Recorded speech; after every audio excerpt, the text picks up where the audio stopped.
大家好，我是超子。红烧带鱼怎么做最好吃呢？今天用最家常的方法给大家分享一道红烧带鱼，鲜嫩入味，简单又好吃。学会以后，年夜饭给家人露一手。首先准备2条带鱼，在购买带鱼时，最好买这种整条不带冰的。买回家以后自然解冻，沿着腹部剪开，去掉内脏、头部和腮部。鱼身上的一层白鳞不用去，这个部位很有营养，而且味道很鲜美。把鱼尾巴去掉，用手把鱼鳍撕下来。撕掉鱼鳍的同时，连里面的一排小刺也就拔出来了。这个过程处理起来非常解压。处理干净以后，把带鱼切成10公分左右的小段。全部切好以后，在鱼身上改一字花刀，间隔2-3毫米，刀口不要太深，这样做出来更加入味。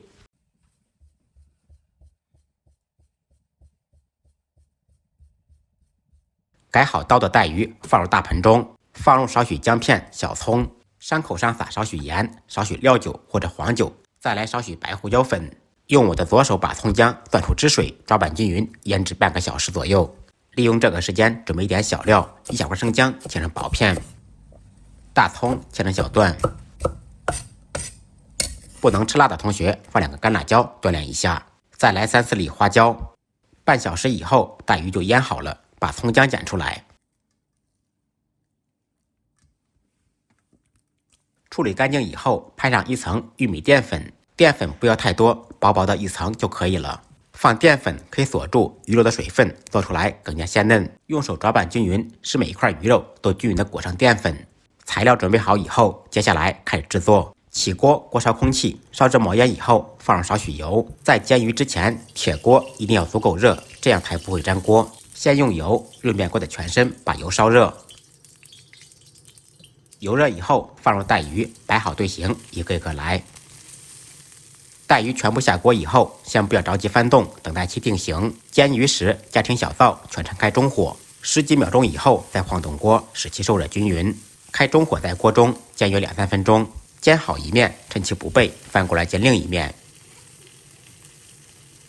用同样的方法和火候，把另一面煎至金黄。煎至4面金黄以后，盛出控油备用。另起锅，放少许油，油热以后，放入准备好的小料，煸炒出香味。小料爆香，放入强行煎好的带鱼，少许料酒、盐、桂白淋入，去香增腥。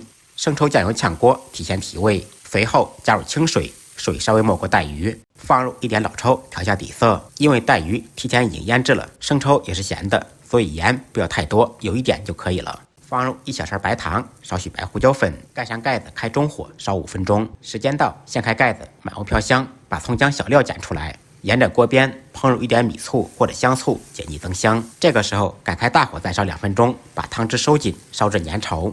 出锅以后，撒上迷人小葱花，一道鲜嫩入味的红烧带鱼就做好了。学会的同学点完赞，赶紧做给您心爱的人吃吧。再忙再累，记得按时吃饭。下期视频见，拜拜。